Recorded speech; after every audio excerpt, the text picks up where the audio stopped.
بیرون ملک مقیم پاکستانیوں کا بول نیوز کو زبردست الفاظ میں خراج تحسین. کہا بول نیوز حق اور سچ کی آواز ہے. بول نیوز ہمیں لمحہ بلمحہ باخبر رکھتا ہے. بول کو حق اور سچ کی بات کرنے کی سزا دی جا رہی ہے. کو چیئرمین شیب شیخ پر مقدمات بول پر دباؤ ڈالنے کی کوشش ہے.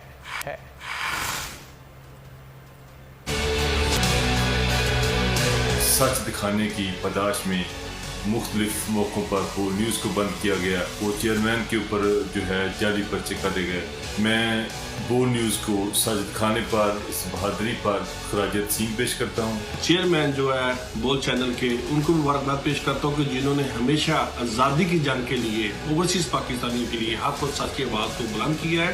میں بول چینل کا ہمیشہ شکر گزار ہوں جنہوں نے ہمیشہ حق اور سچ کے لیے پاکستانی کا ساتھ دیا ہے. یہ بول جو ہے یہ حق اور سچ کی آواز ہے. یہ وہی ٹرسٹ ہم اس پہ بہت ٹرسٹ کرتے ہیں اور یہ ہمارے اور پاکستان کے درمیان کمیونیکیشن کا بہترین ذریعہ ہے. بول ٹی وی اوپنلی انصاف کے بارے میں بات کرتا ہے اور بغیر سینکشن کے. اس سے ہم لوگ بڑی خوشی ہوتی ہے. ہم لوگ یہاں دیکھتے ہیں اور انفارمیشن ملتی ہے ہمیں بول ٹی وی کے ذریعے. وہی ایک ذریعہ ہے جس کے ذریعے ہمیں صحیح خبر ملتی ہے. بول ٹی وی کو دیکھتے ہیں اور سچ کی بات کرتے ہیں, سنتے ہیں. ویری نائس, بڑا زبردست اچھا پروگرام کرتے ہیں اور آپ بھی بول سنیں اور حق سچ کی بات سنتے رہیں.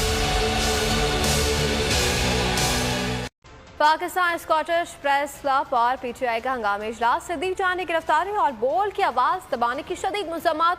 حکومت پاکستان سے مطالبہ کیا کہ صدیق جان کو جلد از جلد رہا کیا جائے. اسکاٹ لینڈ میں بسنے والے تمام پاکستانی صحافیوں اور پی ٹی آئی عہدیداران نے مذمتی قرارداد پر دستخط کیے جو پاکستانی قونصلیٹ گلاسگو کو دی جائے گی.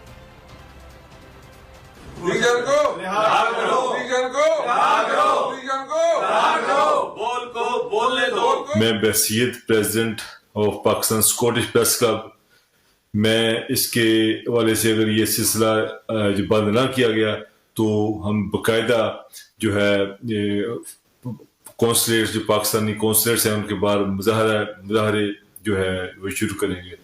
یہ صحافی اپنا کام کرتے ہیں اور جو صدیق جان ہے نہایت ہی جو ہے سادہ لو انسان ہے, اپنی صحافتی ذمہ داریاں کرتا ہے. وہ سیدھی سی جو خبریں ہیں جو حالات ہیں وہ جو لوگوں کو بتاتے ہیں.